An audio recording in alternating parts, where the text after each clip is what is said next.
Morning, happy morning, very happy morning. In fact, marvelous, fabulous, fantabulous, splendid morning. Because I feel very much privileged to stand before you, to feel the joy of facilitating you to learn. And I hope you also feel the joy of learning. And myself is Praveen Kumar Repudi. I am here to discuss a very essential grammar topic in order to give you more knowledge regarding the international language, lingua franca of the world, nothing but English. Before getting into the topic, just listen carefully. I am the first on earth, second in heaven. I appear twice in a week, though you could see me only once in a year. What am I? Letter E. The first on earth, second in heaven, twice in week, WEEK, once in year. Got it? Did you enjoy the reading? Yes. So, before getting into the topic, I would like to ask you, what is English?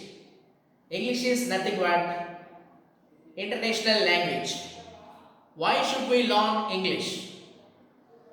To communicate throughout the world wherever we go, and also to be the member of the world, to be the member of international citizen, to be the international citizen.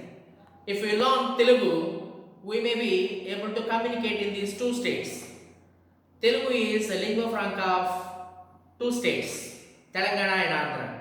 And if you learn Hindi, we can communicate from Kashmir to Kanyakumari, from Gujarat to Arunachal Pradesh. Hindi is the lingua franca of our nation. But if you learn English, we can communicate wherever we go into the world. So, what is actually language? In this universe, the Creator had created many things, and especially among all His creation, man is the finest fruit on earth. He has given us the ability to create the language for ourselves in order to communicate effectively with each other. So, for any language, there must be four skills: L, S, R, W.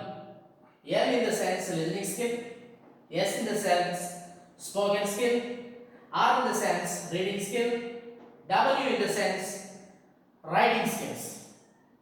And unless we have got command over these four skills, we won't be able to be an efficient in English. We can't master the language. For a perfect linguist, there must be these four skills. And among these four skills, two skills are we have been receiving from others, and two skills we ourselves producing. For example, listening. We can't listen directly unless someone speaks. And we can't read something directly unless someone writes. So, this listening as well as reading we are getting from others. And regarding speaking, when we speak, we are producing the language. And when we are writing, we are producing it, the giving source for others to read. So, now you came to know these four skills, and I would like to ask you a question. Between this L and S, which of these two skills is effective? And in my view, I would say I support listening skill, because there is a saying, speech is silver and the silence is gold. If you are speaking, you may be speaking. If you are silent, you may be listening. If you have got the habit of listening, that you will be listening to everybody and you will be gaining many more things. And in the same manner, if you are reading rather writing, you may be able to read the different source. Can be academic books, can be some other thrill-giving books, can be the scriptures, holy books, and can be many interesting comics and whatever. The more you read, you will be a leader, because already there is a saying, read till you lead. So, though we are receiving from others, this listening and reading is more effective. At the same time, we can also be a good speaker if you avoid fear and shy. When you plan yourself to be an effective speaker, you should not show a fear or a shy, because the fear and the shy short circuit your mind and it may not allow you to be an effective speaker. And also, writing skill, very important. In academically, you will have to write many things, your homeworks, your classworks, your assignments, your project works and all these things, and moreover, your exams. So, if you have got a good command over writing, it helps you to give good presentation. So, whatever the language, that can be listening, speaking, reading or writing, it has to start from alphabet, English alphabet. That's a garland of 26 letters. 26 letters. It has been classified into three categories: vowels, A, E, I, O, U; consonants, 21; semivowels, H, W, Y. These semivowels, H, W, Y, part of consonants.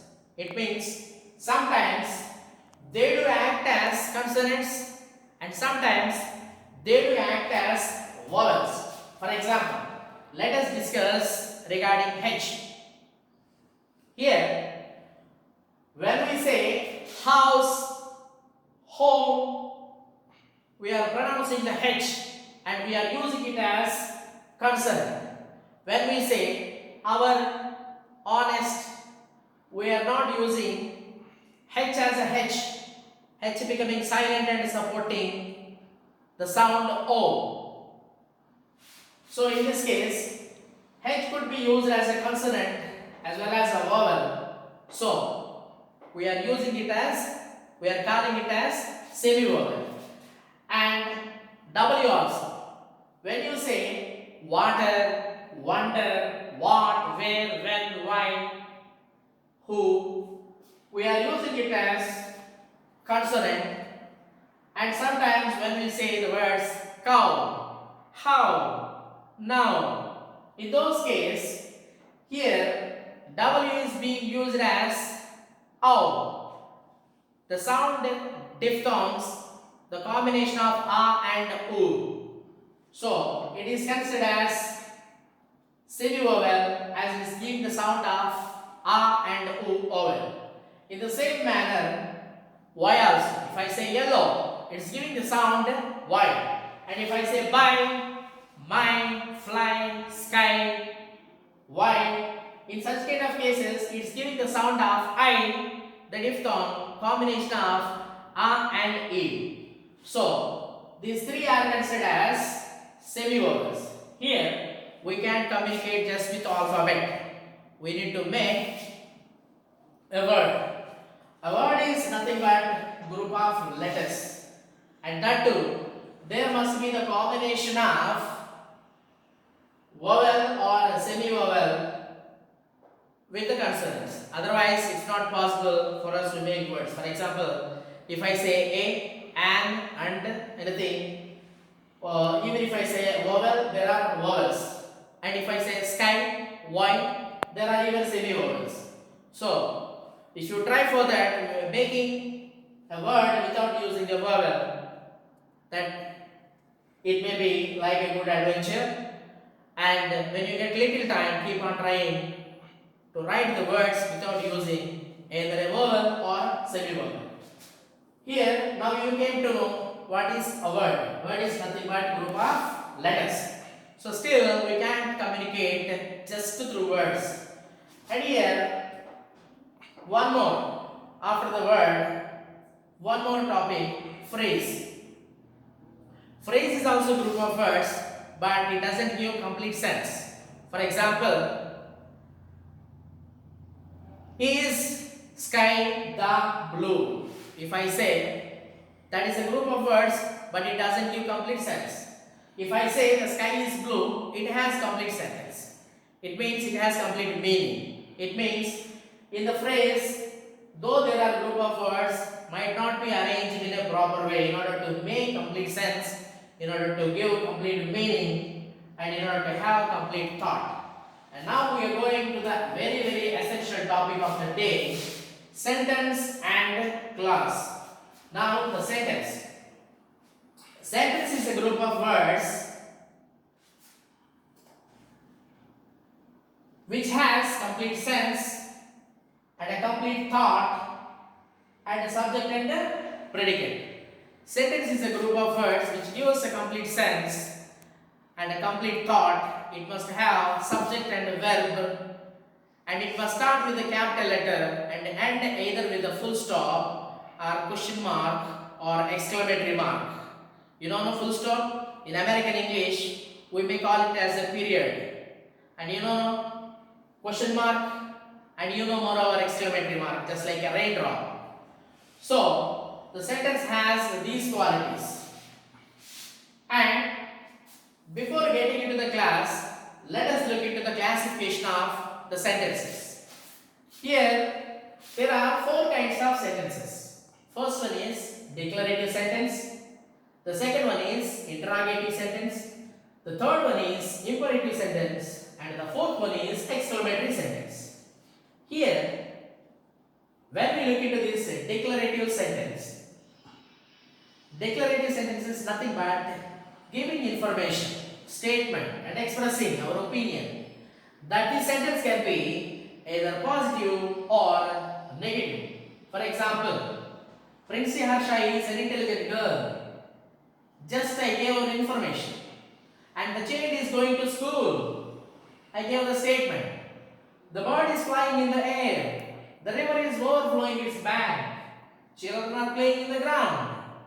You are all listening to me, and I am teaching. I am teaching you to facilitate you to learn. These are all declarative sentences. A declarative sentence is nothing but giving information, sharing the opinion, giving the statement, and also declaring the hidden result whatever we have. So in day-to-day life, we will be using knowingly or unknowingly most of these declarative sentences. When someone asks, we will have to answer in declarative. In the same way, when we go to second kind, this is interrogative. Interrogative is nothing but question.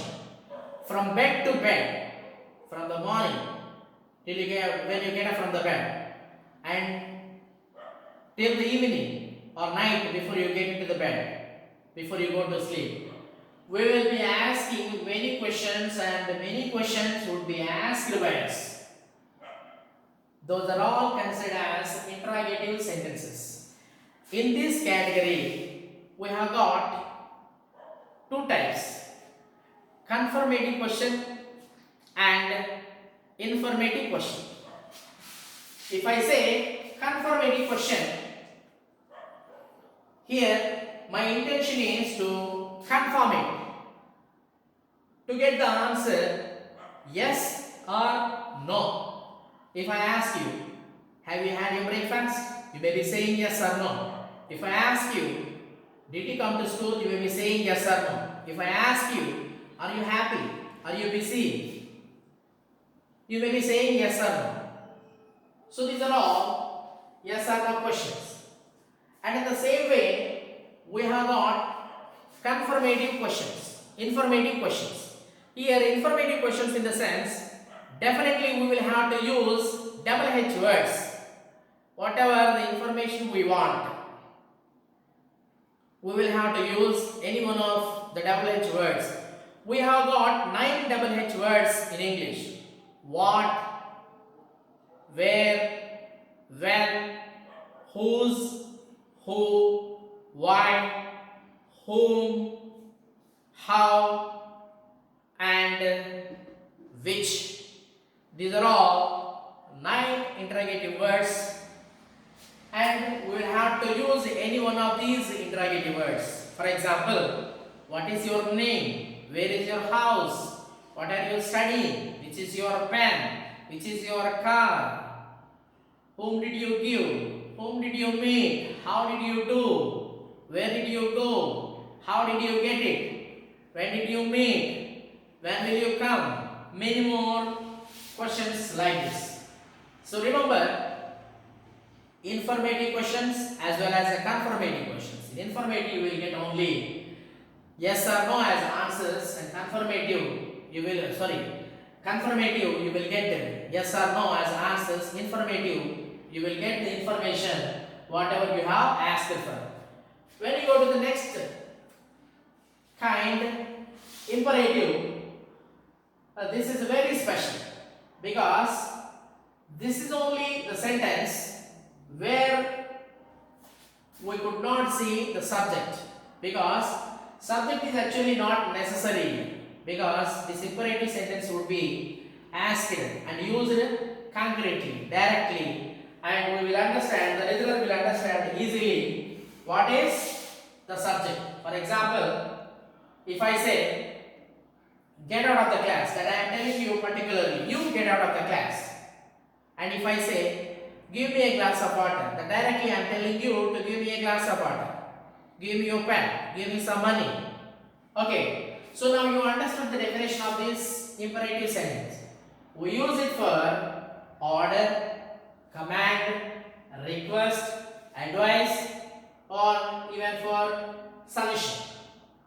For all these type of sentences, we need not to use the subject. Subject is not necessary. For example, if you see, open your eyes. If I mean to say open your eyes, it means you open your eyes. Here, we need not to use subject.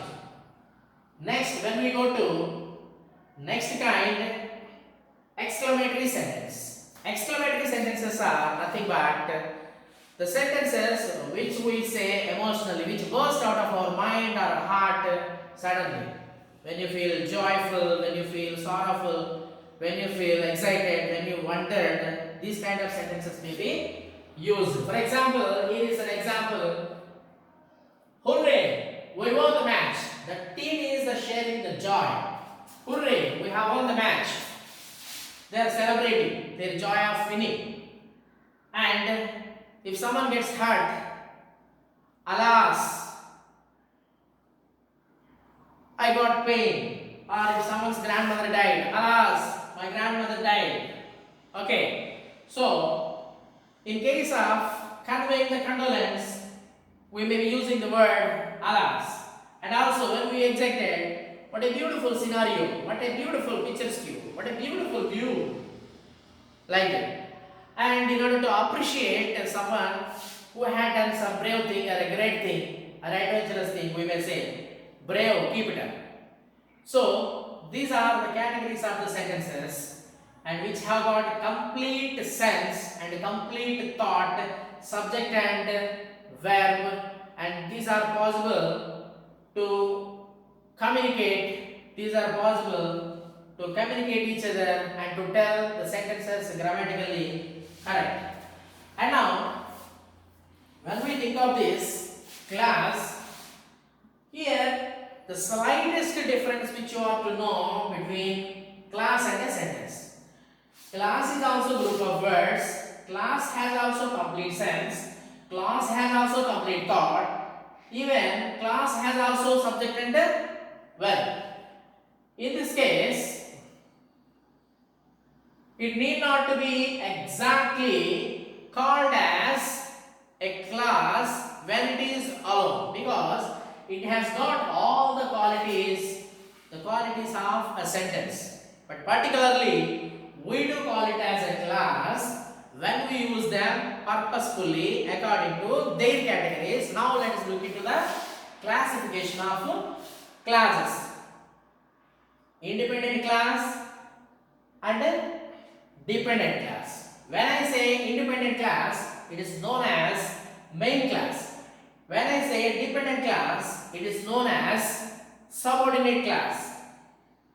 If I say independent class, there must be a class and also an independent class and also another independent class. And if I say dependent class, definitely there must be some other independent class in order to call it as a dependent class. So let me trivialize it. Let me simplify it. Now you understood now what is a class. Class has got the qualities of a sentence, but still we are calling it as a class because the class is used in another topic, in combination of sentences, in complex as well as compound sentences. It means we are using these classes for a peculiar purpose. For example, if there is just one main class and a group of words or just one main class, we need not to call it as a main class. We can call it as a simple sentence. And when we use it as a complex sentence, we have to use one independent class and one dependent class, because dependent class cannot stay alone. It has to depend on independent class. If there is one independent class, one dependent class, it is called complex sentence. And if there are two independent classes, it is called compound sentences. Complex as well as a compound, these two are known as combination of sentences. Here, you should know one more thing. In order to make a compound sentence with one independent class and another independent class, we need to have and we need to know something more about coordinative conjunctions. We have got coordinative conjunctions. For example, and, but, and also, but also, so, for, yet, or, such kind of words are called as coordinative conjunctions. The coordinative conjunction is used in order to combine two independent sentences. We can call it even as two main classes, two independent classes. So if we combine two independent classes or two main classes, this is known as compound sentence. And in the same manner, just like the coordinating conjunctions, we have got subordinating conjunctions also. These subordinating conjunctions, so often we call them as sub-conjunctions, subordinate conjunctions. Those are if, unless, though, although, as, since, because, who, which, when, many other things. So here we do use all these subordinate conjunctions in order to make this subordinate class to join with the independent class. For example, let me simplify. When my father came,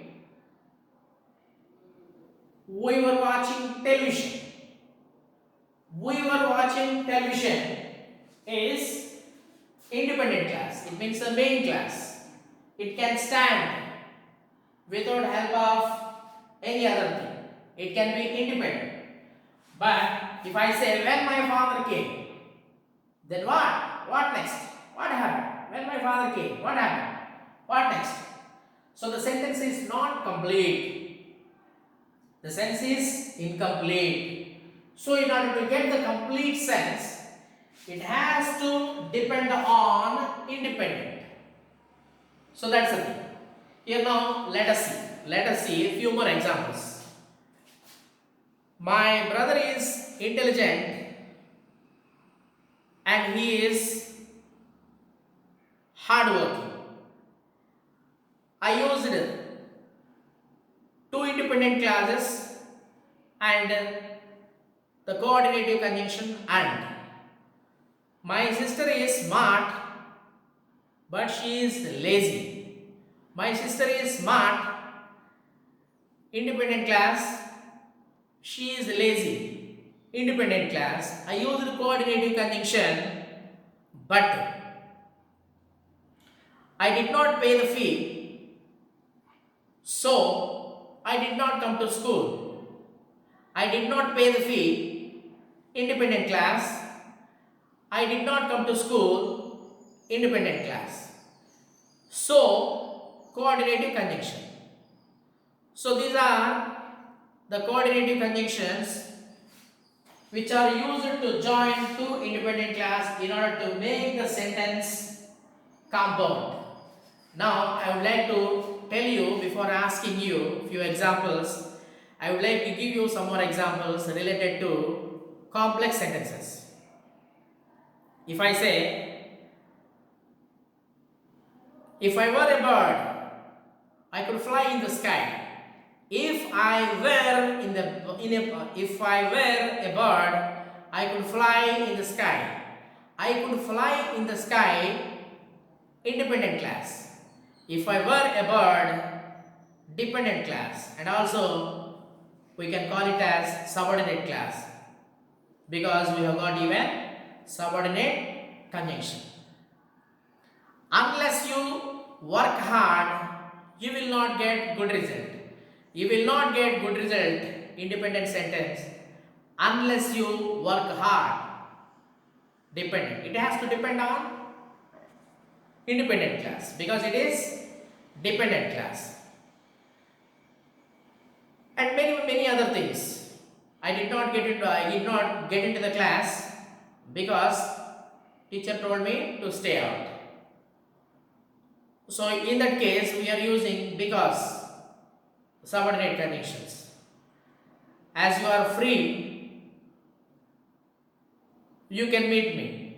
You can meet me is actually independent class. As you are free, dependent class, because this is with the subordinate conjunction. I hope now you understood. Though my father is poor, he is honest. His honesty is independent class, though my father is poor. Then what? It has to depend. It has to depend on independent class. So like that, we have got many examples regarding dependent class and independent class. Mainly we use them in compound sentences as well as in the complex sentences. So, before asking you some more examples regarding this, let us get into the recapitulation in order to go through and see briefly whatever we have learned today. I hope it will help you to grasp it well and to use it in your daily life, and also it gives you good command in your language. I told you a beautiful riddle related to the letter E, and it helps you to know more about the spellings. Earth, heaven, week, year. So, letter E gave you a riddle, and afterwards you have learned skills, the 4 skills, L, S, R, W, and you came to know about the word, about alphabet, 26 alphabet. Here one thing I suggest you. So you should have command over all these 3 things, and especially you should have command over the words. Just if I say a word is a group of letters, yeah, you should have word power. You should be knowing the right spellings. You should be knowing number of words. Unless you get the word power, unless you get the vocabulary, you won't be able to be fluent. You won't be able to stand for the better communication, though you know grammatical skills.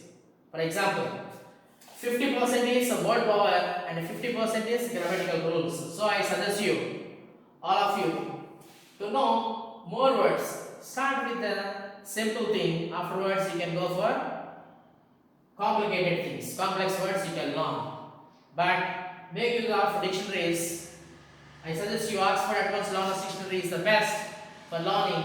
And in the dictionary, you will be having a key symbol and learn all those words which have got the key symbol. Then you will have good word power. Those words are often used. So I suggest you to have good word power. Word. And afterwards, a phrase. Phrase is also a group of words which gives which gives no sense. No sense. It means just a group of words, that's all. It doesn't give complete sense and doesn't have complete thought. And even sometimes there may not be a verb, sometimes there may not be even subject in the phrase.